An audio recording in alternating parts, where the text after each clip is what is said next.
लय किरीटिनीं ब्रह्मराजर्षिरत्नाढ्यां वन्दे भारत मातरम्, वन्दे भारत मातरम्। सभी लोग जयकारा लगाएंगे। 4 प्रमुख जयकारे हैं जो मैं हमेशा सब जगह लगवाता हूँ। श्री भारत माता की जय, भारत के सैनिकों की जय, भारत के किसानों की जय, भारत की जनता की जय, श्री रामचंद्र भगवान की जय, श्री बलराम भगवान की जय। जय जय श्री राम, जय बलराम, जय बलराम।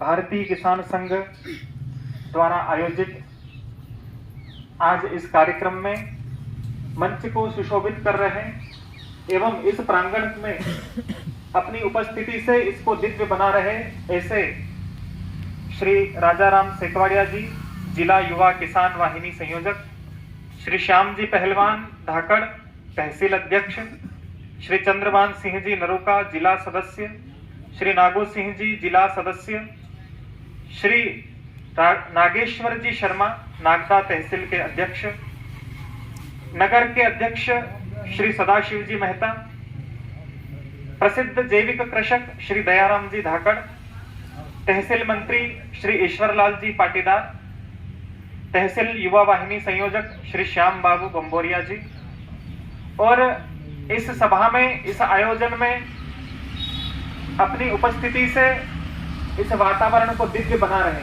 आप सभी किसान बंधु, आप सबके हृदय में विराजित भगवान बलराम को प्रणाम करता हूं। साथ ही श्री गोवर्धन जी, श्री भंवरलाल जी अटोलिया, ऐसे आप सभी दिव्य विभूतियों को मेरा सादर नमन। और बड़ा सुंदर प्रसंग है आज कि हम किसानों को लेकर के, किसानों के विषय को लेकर के यहाँ एकत्रित हुए हैं। भगवान बलराम जी की जयंती मनाई जा रही है। द्वितीय करीब 15 दिन पूर्व जो तिथि आती है, बलराम जयंती उस दिन होती है और उस तिथि को लक्ष्य करके, भगवान बलराम जी के जन्म के उस समय को लक्ष्य करके ये आयोजन देश भर में, प्रदेश भर में, जिला शह तहसील स्तर पर हो रहे हैं। और क्योंकि जयंती तो एक ही दिन होती है, लेकिन एक दिन सब जगह कार्यक्रम नहीं हो सकते, तो ये लगभग 1 महीने का पूरा कार्यक्रमों का प्रवाह चल रहा है। और किसानों को अपनी बात रखने का अवसर मिले, किसानों की जो समस्याएं हैं, जो बाधाएं आ रही है, जिन समस्याओं से किसान जूझ रहे हैं, वो अपनी चिंताओं को, अपनी समस्याओं को मिल बैठ करके उनका चिंतन करें और उनका समाधान कैसे निकले, इसके लिए भारतीय किसान संघ प्रयत्नरत रहता है और ऐसे गोष्ठियों का, ऐसे बैठक, ऐसे कार्यक्रमों का आयोजन करता है। उसी श्रृंखला में आज हम सब लोग मां चामुंडा के इस पवित्र प्रांगण में खाचरौद की पावन धरा पर हम सब बैठे हैं और विषय चल रहा था बलराम जयंती के उपलक्ष्य में हमारे क्या कर्तव्य हैं। तो अभी नारे लग रहे थे, देश के हम भंडार भरेंगे, और बहुत सुंदर सुंदर नारे, मुझे याद तो नहीं, मैं भूल गया, लेकिन एक बात स्पष्ट समझ में आती है। देश के पूर्व प्रधानमंत्री ने कभी कहा था कि इस देश के संसाधनों पर पहला अधिकार मुसलमानों का है। मैंने कहा, भैया मुसलमानों का अधिकार कहां से हो गया? अरे देश में अगर सबसे पहला अधिकार संसाधनों पर यदि किसी का है तो वो किसानों का है। कहां से अधिकार हो गया उन लोगों का जो किसान अपने खून पसीना, अपना पसीना, अपना खून तक लगा करके, अपना खून जला जला करके, क्योंकि गर्मी में केवल पसीना नहीं तपता है, खून भी जलता है किसान का, और उस सर्दी, गर्मी, बरसात, उसमें अपने शरीर को जलाकर, उसको तपाकर, और जिस अन्न को पैदा करता है उस अन्न से लोगों के पेट भरते हैं। और अगर कुछ दिन, एक बार भी, एक साल भी अगर किसान फसल उपजाना बंद कर दे तो दुनिया के जितने बड़े बड़े लोग, अपने तथाकथित बड़े लोग जो अपने को बहुत बुद्धिजीवी समझते हैं, ये लाइन पर आ जाएंगे, मिनटों में सड़कों पर आ जाएंगे। एयर कंडीशनर में बैठ करके किसानों के हित में बात करना एक अलग बात होती है, किसानों पर डिस्कस करना अलग बात होती है, लेकिन एक बार कोई किसान बन के देखे तो पता चलता है कि खेती कैसे होती है और अन्न कैसे उपजता है। हम भगवान बलराम जी की जयंती के अवसर पर बैठे हैं। कृषि के आदि देवता है भगवान बलराम। उस समय जब बहुत कुछ ज्ञान विज्ञान नहीं था, तब नहर की योजना और हल से खेत को समतल करना ये भगवान बलराम जी की ही देन है। और यहां तक कि इतने हम उन्हें भगवान कहते हैं, और लेकिन वो एक बहुत बड़े वैज्ञानिक भी थे।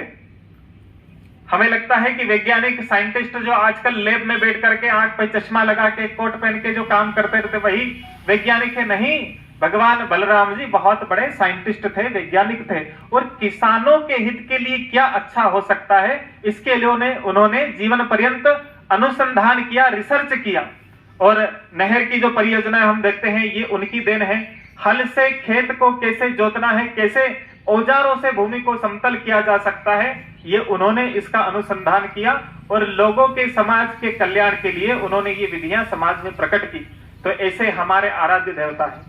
अगर सर्वाधिक किसी ने खेती पर काम किया तो वो हमारे भगवान बलराम रहे हैं। एक और स्वामी सहजानंद सरस्वती हुए हैं और उन्होंने किसानों के बारे में बहुत अच्छी बात कही। वो कहते थे कि जो अन्न वस्त्र उपजाएगा वही कानून बनाएगा, यह भारत देश उसी का है, देश वही चलाएगा। जो लोग ये मानते हैं कि भारत के संसाधनों पर पहला अधिकार उनका, फलानों का, डिकनों का नहीं, यहां अधिकार किसानों का है। और सुनो, रोटी जीवन है और रोटी पैदा करने वाला भगवान है। ये स्वामी सहजानंद जी के वाक्य थे। इसलिए हम किसान किसी मायने में कम नहीं है। कभी कभी ग्लानि होती होगी हमारे अंदर कि हम तो छोटे मोटे किसान हैं, हम कई करी सकान है, हमारी कई वेगा। नहीं नहीं, किसान एक बहुत बड़ी शक्ति है। आवश्यकता है उस शक्ति को पहचानने की। हम क्या थे और क्या हो गए हैं। मैं निवेदन कर रहा था कि रोटी जीवन है तो रोटी को बनाने वाला भगवान है। और संसाधनों पर पहला अधिकार ही नहीं, किसान श्रेष्ठ ही नहीं, किसान अपने आप में भगवान है। तो ऐसे आप सब किसान मुझे तो साक्षात बलराम भगवान का रूप ही दिखाई दे रहे हैं। बोलिए जय बलराम। तो हम सब लोग भगवान से कम नहीं। लेकिन समस्याएं कुछ हमारे सामने भी चुनौतियां हैं। ये देश, ये भारत भूमि वो भूमि है जहां हम प्राचीन काल से सुनते आ रहे हैं। प्राचीन काल में जब पहले विदेशों से अतिथि आए और उन्होंने अपने संस्मरण लिखे, चीन से कोई आया, कहीं से कोई आकर के अपने संस्मरण में लिखता है, तो वो कहता है कि हम जब भारत में गए और लोगों के घर में जाते थे तो वहां पीने के लिए पानी नहीं दिया जाता था। ध्यान से सुनिएगा, अगर कोई मेहमान आता था तो उसको पानी नहीं पिलाया जाता था। पानी तो पैर हाथ पैर धोने के लिए देते थे और पीने के लिए तो दूध का कलश भर के, दही का कलश लोटा भर के उसमें मिश्री या गुड़ रख करके उसको खिलाया जाता था। ये वो देश है। और आदरणीय श्री दयाराम जी धाकड़ बैठे, अभी हमारी चर्चा चल रही थी। हमने कहा कि आप क्योंकि जैविक कृषक हैं और मुझे जब भी आवश्यकता होती है घी की जरूरत लगती है, भाई जैविक गौ आधारित जैविक खेती करना और देसी गाय का घी ये आजकल कहीं मिलता नहीं है। और हम लोगों को पूजन पाठ वगैरह में चाहिए होता है, शुद्ध चीजें भगवान को चढ़ाएं, ऐसा संकल्प होता है, तो मैं इनसे ले लिया करता हूं। लेकिन समस्याएं बहुत तरह की है। मैंने कहा कि हम बार बार आपसे लेते हैं तो आप उसका मूल्य बता दीजिए, जो पैसे राशि बनती होगी हम आपको दे दिया करेंगे। तो धाकड़ जी ने बहुत अच्छी बात कही। इन्होंने कहा कि देखो, हमारे यहाँ दूध बेचा नहीं जाता है। पहले अगर कोई दूध बेचता था, जैसे आज के समय अगर कोई पानी का पैसा ले, आपको कोई एक गिलास पानी पिला उसका पैसा ले ले, तो कितने बड़े शर्म की बात होगी, कितने निंदनीय काम होता है। वैसे ही हमारे इस देश में, हमारे इस समाज में दूध दही बेचा नहीं जाता था। कोई भी लेने आता था तो ऐसे ही बिना मूल्य के उसको दे देते थे। तो ये वो देश है। लेकिन आज क्या स्थिति हो गई, क्या दशा हो गई। दूध बेचने का मतलब होता है पूत बेचना, ऐसा हमारे पूर्वज लोग कहते थे। लेकिन आज दूध दही की नदियों वाला देश बचाव नारों में असली गाय काटी जाती नकली दूध बाजारों में, असली दूध से असली पानी ज्यादा महंगा होए रे, पहले दास कबीरा रोए अब तो हम सब भी रोए रे। क्या हो गया इस देश को आखिर? समस्या कहां है बंधुओं? हमें इसका चिंतन करना होगा। किसान अन्नदाता है, किसान भगवान है, किसान वंदनीय है, पूजनीय है, हर तरह से प्रशंसनीय है, लेकिन कुछ तो गलती हम लोगों ने भी की है। और वो गलती क्या है? मुझे ऐसा लगता है, जो मैं मानता हूं, हम लोग लोभ में पड़ करके ज्यादा उपज हो इसके लिए हमने इस धरती मां को, मां समान मातृभूमि को दूषित कर दिया। हमने जहर मिलाया, रासायनिक जहर डाले उसके अंदर ताकि ज्यादा पैदावार हो। क्यों? क्योंकि हमने इसको धंधा बना लिया। हमने केवल लाभ कमाने का व्यापार, लाभ का माल समझ लिया। हम वही हैं जो भारत को मां कहते हैं, इस धरती को मां मानते हैं, और अपनी मां के साथ हम शोषण कर रहे हैं। मैं मानता हूं कि यह बहुत गलत बात है। जहर डालना, यूरिया डालना, डीएपी डालना, हम आखिर पाना क्या चाहते हैं? हम सब जानते हैं कि इंसान अगर जहर खाएगा तो वो अमृत तो दे नहीं सकता। धरती में अगर जहर डालेंगे तो अमृत नहीं निकल सकता। हमारी फसल कोई फसल नहीं है, हमारा ये काम कोई व्यापार नहीं है कि कोई सामान बना करके दे दिया। हम समाज का एक बहुत बड़ा घटक है और बहुत बड़ी जिम्मेदारी लोगों के स्वास्थ्य को बचाना, लोगों का शरीर बनाना भी है। हमारे अन्न से लोगों का शरीर बनेगा, पुष्ट होगा और स्वस्थ भी होगा। दोनों काम हमें करना है। हम जो अन्न पैदा करते हैं वो लोक कल्याण के लिए होता है, लोक मंगल के लिए होता है, और ये होना भी चाहिए। हमारे अन्न से लोग स्वस्थ रहें, बड़े भी सही और मजबूत भी रहे। दोनों काम, दोनों लक्ष्य हमें साधने हैं। उसके लिए हमें निश्चय करना होगा कि खेती कैसी होनी चाहिए। आप सब लोग किसान हैं, आप लोग बेहतर जानते हैं। मैं एक छोटा सा उदाहरण आपको दूंगा। हम सब लोगों के पास गाड़ी होगी, मोटरसाइकिल, कार या ट्रैक्टर, जो भी, हम लोग उसमें ईंधन डलवाते हैं, पेट्रोल डीजल जो भी डलवाना होता है। पेट्रोल पंप पे जाते हैं, कैसा पेट्रोल पंप ढूंढते हैं? उस जगह जाते हैं जिस जगह मिलावट ना होती हो। बताइए, कभी ऐसे पेट्रोल पंप पे गए हो जहां आपको मालूम है कि यहाँ मिलावट होती है, फिर भी आप उस पर पहुंच जाओ, उस पेट्रोल पंप? कभी कोई गया है अपनी गाड़ी में ऐसा पेट्रोल डलवाए जिसमें मिलावट हो रही हो? नहीं डलवाते। हमारे द्वारा बनाई हुई उस वाहन में, उस यंत्र में हम खराब चीज नहीं डालते, खराब ईंधन नहीं डालते। फिर आप मुझे बताइए कि भगवान के द्वारा बनाया हुआ ये शरीर, गीता में कहते हैं, उद्धरेद आत्मनात्मानम नात्मानम अवसादेत, अध्याय 6 श्लोक 11।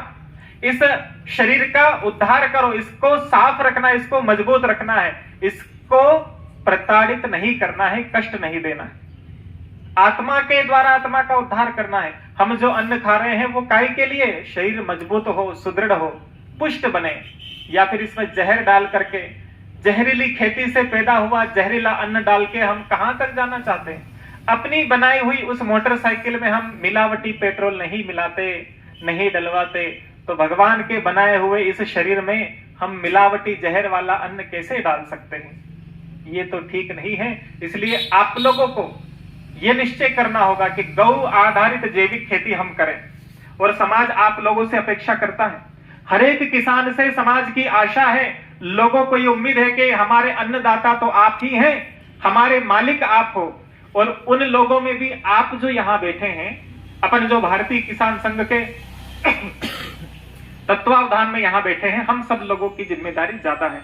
इसलिए हमें आप सब लोगों को निश्चय करना होगा कि खेती कैसी करें, क्या उसमें जहर डालना उचित है? हम अपनी आने वाली पीढ़ी को क्या देना चाहते हैं? उन्हें जहरीला खाना देना चाहते हैं या उन्हें अमृत खिलाना चाहते हैं? हमारे पूर्वजों ने तो उद्घोष किया कि ये वसुधा ही कुटुंब है, वसुधैव कुटुंबकम, पूरी पृथ्वी को परिवार मान के इसका पालन करना है। तो हमारा अन्न जहां भी जाए, लेकिन वो शुद्ध होना चाहिए, जहर मुक्त होना चाहिए। उसके विषय में आप लोगों को प्रयत्न करना है। और रही बात शासन प्रशासन से अपनी मांगे मनवाने की, तो भारतीय किसान संघ वो संगठन है, 1979 से अपनी स्थापना से लेकर आज तक बहुत क्रांतिकारी बदलाव भारतीय किसान संघ ने किसानों के हित में किए हैं। और आप सब लोग संगठित रहेंगे, मिलकर रहेंगे, मजबूत रहेंगे, संगठन का जैसा निर्णय हो, निर्देश हो, उसके अनुसार चलेंगे, निश्चित ही किसानों की स्थिति मजबूत होगी। अगर कोई संकट की घड़ियां हैं तो उनसे भी हम मिलजुल करके हम उन संकट को भी परास्त कर देंगे, उन गड़ियों को पराजित करेंगे और निश्चित ही किसानों का हित होगा। तो आप सब लोग मिल करके अपने मांगों को, क्योंकि ये सरकारें हैं और माँ भी बच्चे को तब तक दूध नहीं पिलाती जब तक बच्चा रोता नहीं है। आप बोलेंगे नहीं तो लोग सुनेंगे नहीं, इसलिए आपको सुनना है, संगठित होकर अपनी शक्ति को, अपनी आवाज को बुलंद करना है और शासन प्रशासन में जो लोग बैठे हैं उनको समय समय पर अपनी मांगे, अपना निवेदन, अपना आग्रह उनसे रखते रहें। और आखिर में यही कि गौ आधारित जैविक खेती करिए, अमृत वाली खेती करें, जहर वाली ना करें। और प्रकृति कभी कभी समस्या हो जाती है हमारे सामने, अतिवृष्टि के कारण कई सारी समस्या हमको देखनी पड़ी, तो उसका समाधान भी आप और अपन सब लोग मिलकर के निकालेंगे। और जैसा मैं निवेदन कर रहा था कि भगवान बलराम जी की जयंती, तो उन्होंने जो सूत्र हमें दिया है कि आत्मनो मोक्षार्थम जगत हिताय, आत्मा के मोक्ष के लिए और जगत के हित के लिए, जगत के कल्याण के लिए ये कार्य आप लोग कर रहे हैं। सबसे ज्यादा अगर ये कोई काम करता है तो आप हैं, आप कर रहे हैं। ऐसे ही कार्यों को आप करते रहें। आज आप सब लोगों के बीच आकर के बहुत अच्छा लगा। भारतीय किसान संघ राष्ट्रव्यापी संगठन, और राष्ट्र में नहीं, मुझे लगता है कि विश्व में किसानों के लिए अगर कोई सबसे बड़ा संगठन है तो वो भारतीय किसान संघ है। भारत माता की जय। एक चिन्ह हम अधिकतर हमने जब पढ़ा और देखा तो रूस की क्रांति ये वो और मार्क्सवाद फलाना, उन्होंने जो अपना मजदूरों को, किसानों को इकट्ठा करके एक निशान बनाया और भारत में भी उन्होंने पैर फैलाने की कोशिश की। लेकिन उनके जो उल्टे सीधे नियम, कायदे, कानून, भारत में अगर कोई चिंतन होगा तो वो भारतीयता के आधार पर होगा। तो उसमें मैंने देखा कि एक दराता है, फिर उसमें हथौड़ा, मुदगर, ऐसा कोई चिन्ह। तो मैं सोचता था कि इसके टक्कर का ऐसा कोई चिन्ह होना चाहिए, ऐसा कोई संगठन हो। और जब मैंने भारतीय किसान संघ के उस प्रतीक को देखा, उस भगवा ध्वज के अंदर लगे भारतीय किसान संघ के लोगों को, उस चिन्ह को जब आप देखते हैं तो भारत माँ का सुंदर चित्र है, उसमें भगवान बलराम का सुंदर अस्त्र, सुंदर शस्त्र, वो हल बना हुआ है।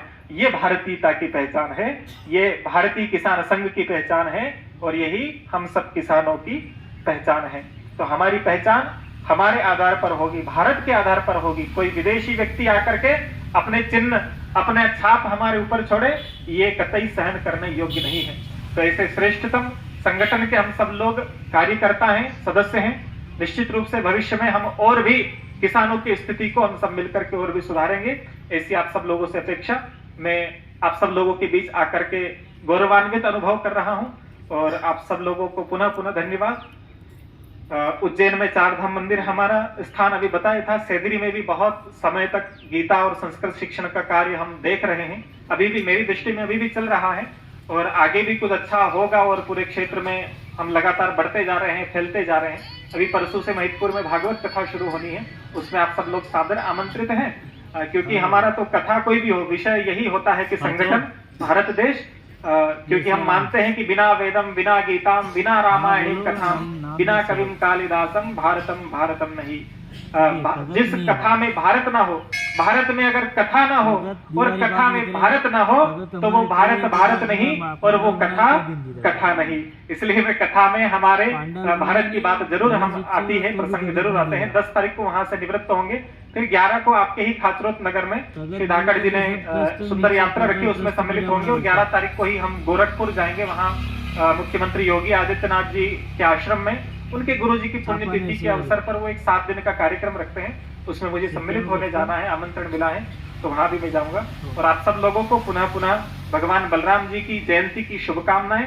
आप सबका, हम सबका भगवान बलराम जी मंगल करें और ऐसे ही हम स्वस्थ प्रसन्न रहते हुए समाज को भी स्वस्थ और प्रसन्न करें, ऐसे ही कामना। बहुत बहुत धन्यवाद। जय बलराम।